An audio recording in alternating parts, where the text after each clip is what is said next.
नानी आमिना बेबी भी जनती रोह थीं। नाना के इंतकाल के बाद वो खानदान की बड़ी थीं।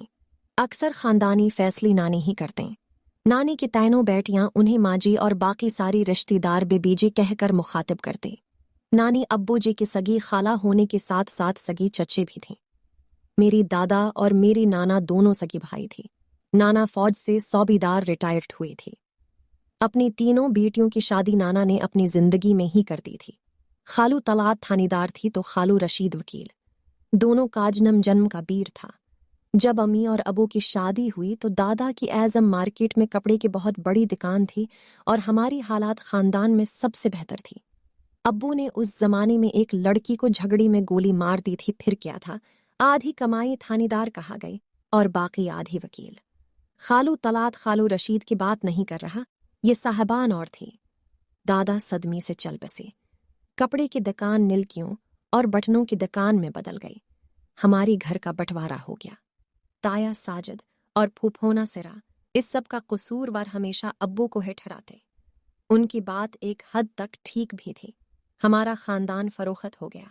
हम लोग किराए पर आ गए। ताया को उनकी साली ने सऊदिया बुला लिया।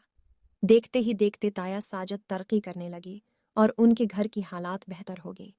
ताया ने सऊदिया की कमाई से 2 घर बनाए। एक बहुत अच्छी हालत का था और दूसरा घर के नाम पर धोख। वो धोखी ताया ने हमें रहने के लिए किराए पर दे दिया। अब्बू इस बात पर भी ताया जी की मशकूर थे और उम्मी उनसे भी ज्यादा। ताया जी की 4 बच्चे थी, 2 बेटियां और 2 बेटी। बड़ी बेटी की शादी उन्होंने कर दी थी। अपनी साली की बेटी से और आरिफा की मंगने भी उसी घर में हो चुकी थी। आरिफा से मेरी खूब बनती थी, हालांकि वो मुझसे कोई साल भर बड़ी थी। फूफू नासिरा सब्बी में रहती थीं। वो भी औलाद थीं। वो सालों बाद कभी कभार ही लाहौर आते। महरोज मुझे दुकान बंद करके जाना पड़ेगा। तुम अपनी माँ को हॉस्पिटल ले जाओ। सालिम रक्षा महंगा पड़ेगा। वेगनों में कहाँ धके कहाते पहरोगे, वेस्पा ठीक है। इससे पहले कि अब्बू ये कहते अपनी ताया का वेस्पा ले आओ, मैं खुद है जल्दी से बोल पड़ा। अबू, मैं नबील की मोटरसाइकिल ले आता हूँ। ताई जी को मैं कभी भी एक आंख ना भाता। ताई जी की जली कटी सुनने से बेहतर था वेस्पा की बजाय नबील से मोटरसाइकिल ही मांग ले जाए। हॉस्पिटल पहुंचा तो नानी की हालत काफी बेहतर थी।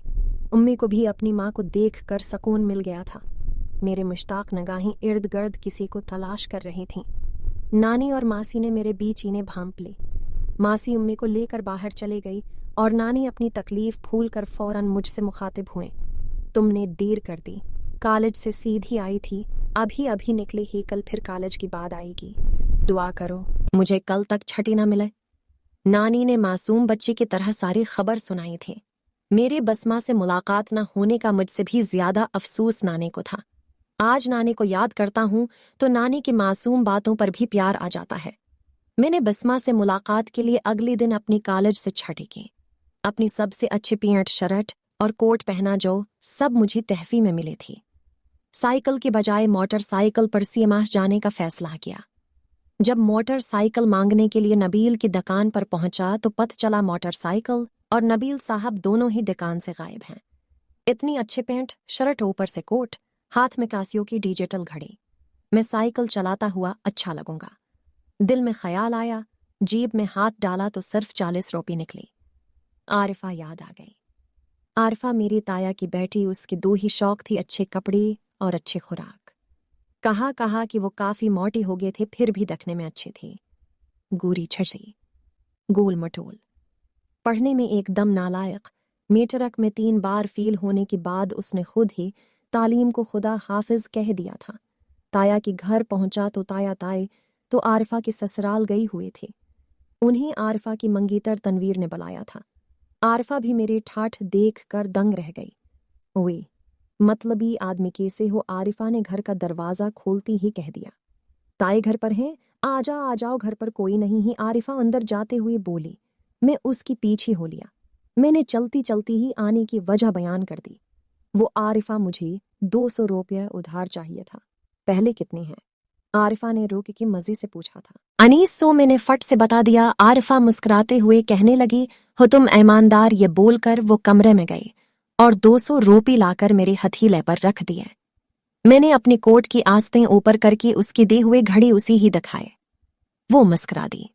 मैं जल्दी से पलटा, उसकी आवाज मेरे कानों में पड़ी। वे आज इतना बन ठन कर कहा जा रही हो CMH बसमा से मिलने। मैंने आरिफा को देखी बगैर चलती चलती ही जवाब दिया था। 240 रुपये में से 7 रुपये किराया लग गया। मैं 2 वैगनें बदलने के बाद हॉस्पिटल पहुंचा तो नानी सोई हुई थी। मासी ने मुझे देखा तो कहने लगे, महरोज बेटा, तुम माँ जी के पास बैठो, मैं नमाज पढ़कर आती हूँ। मासी नमाज पढ़ने चले गए। चंद मिनट बाद एक नर्स ने मुझे आकर मुखातिब किया, बाजी किधर गई हैं? मासी तो नमाज पढ़ने गई हैं। अच्छा ऐसा करें, ये 2 इंजेक्शन हैं, इस वक्त ये हमारी स्टॉक में अवेलेबल नहीं है और ये लगाने भी अभी हैं, आप ये बाहर से ले आएं। नर्स ने मेरे हाथ में एक पर्ची थमा दी। मैंने परेशानी से नर्स की तरफ देखा। आप इंजेक्शन ले आईं, मैं इधर ही हूँ, फिक्र करने की कोई बात नहीं है। मैंने फार्मेसी से वो दोनों इंजेक्शन लिए। बल पूछा तो काउंटर पर बैठी हुई उम्र रसीदा शख्स ने अपनी चश्मे के ऊपर से देखते हुए बताया, 239 रुपये। मैंने अपनी जेब से 237 रुपये निकाल कर उसी तहमा दिए और भागता हुआ वार्ड की तरफ लौटा। मेरे कोट की जेब में पड़े हुए 3 सकी उछल उछल कर एक दूसरी से टकरा रही थी। वापस लौटा तो 2:30 बज चुके थे। ई माह में लवाहकीन 2 से 4 अपनी मरीजों की इयादत कर सकते हैं। नानी बेड की बेक से टेक लगाए हुए बैठी हुई थी। बसमा नानी को यखनी पिला रही थी और उसकी किजन और सहेली मना में सटरा लगाए आम के जूस के मजे लौट रही थी। बसमा को देखते ही मेरे दिल की धड़कन तेज हो गई। बसमा ने भी मुस्कुराती हुई एक नज़र मुझे देखा। मैं चलता चलता उनके पास पहुंचा। बसमा ने नानी का मुंह साफ किया और यखनी वाला टफन का डब्बा साइड टेबल पर रख दिया। महरोज भाई, इस्लाम वालेकुम, बसमा की सहेली निदा ने कहा। उसके चेहरे पर मुस्कुराहट थी। अलबत् बसमा की किज़न संदस की तेवर कोई इतनी अच्छी न थी। नूरस मुझे देखते ही जल्दी से मेरे पास आ गई। ले आइए आप इंजेक्शन।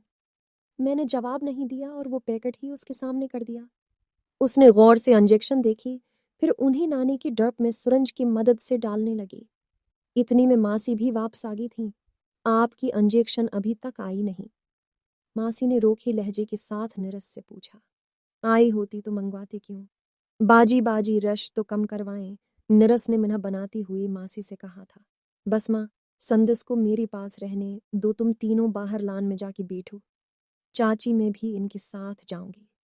संदस ने एक लख्त जवाब दिया, ठीक है, तुम भी जाओ। सबसे पहले संदस है बाहर के तरफ लपके, उसके पीछे निदा, फिर बसमा और सबसे पीछे में था। महरोज बात सुनो, मासी की आवाज पर मैं रुक गया। मासी ने परस से सुसो के चंद नोट निकाले और मेरे तरफ चल पड़े। मासी से पहले संदस मेरे पीछे खड़े थे। महरोज, ये पैसे रखा लो। ये क्यों दे रही हैं आप? मैंने फौरन पूछा। 250 की तो इंजेक्शन ही आई होंगी, चाची रहने दो, इसकी भी तो नानी लगती है। संदस ने तबसरा किया। महरोज कौन सा अभी कमाता है? महरोज नहीं कमाता, इसकी अब्बू तो कमाती हैं। उस दिन से सारा खर्चा मेरे चाचू जी का हो रहा है। संदस ने निया पंडोरा बाकिस खोल दिया। मासी के चेहरे की खदुखाल बदल गए। इससे पहले कि वो संदस को कुछ कहते, बसमा जल्दी से नानी के बेड के पास गई और नानी का परस उठा लाई और संदस को दिखाते हुए बोली, नानी एक सौबीदार की बीवा हैं, उनका इलाज मुफ्त हो रहा है। अगर कुछ थोड़ा बहुत खर्चा हुआ भी है तो वो नानी ने खुद ही किया है। नानी हम पर बोझ नहीं है, न है अपनी दूसरी बेटियों पर और न है अपनी दामादों पर। बाजी बच्चियों से कहीं ना हिसाब किताब बाहर जाकर कर लें, हमारी नौकरी का मुसहला है। एक सीनियर नर्स ने बड़े आजिजी से कहा। मासी ने बसमा को आंखें का इशारा किया। बसमा अपना गुस्सा पी गई और सबको बाहर लेकर चले गई। बाहर हम चारों ही उल्लवों की तरह दिन में एक दूसरे को देखी जा रही थी। बहुत भूख लगी है, संदस ने खामोशी तोड़ी। मुझे भी निदा ने भी अपना पेट पकड़ कर कहा था। बसमा ने निदा को घूरी डाली। उसी क्यों आंखें पहाड़ पहाड़ कर देख रही हो? सुबह का नाश्ता क्या हुआ है? एक डिब्बी वाला जूस पीने से पेट थोड़ी भरता है। इससे पहले कि बसमा कुछ कहती, संदस ने सारी हालात वाक़यात खुद ही बयान कर दिए थी। ठीक ही घर जाके ही कुछ कहा लेंगे। निदा ने बसमा की खातिर अपनी भूख ही मार ली थी। मैंने चपके से बसमा की तरफ देखा जो पहली ही चोरी चोरी मेरी तरफ देख रही थी। संदस की नगाहें हीर रांझा वाले कीदों की तरह हमारी निगरानी कर रही थीं।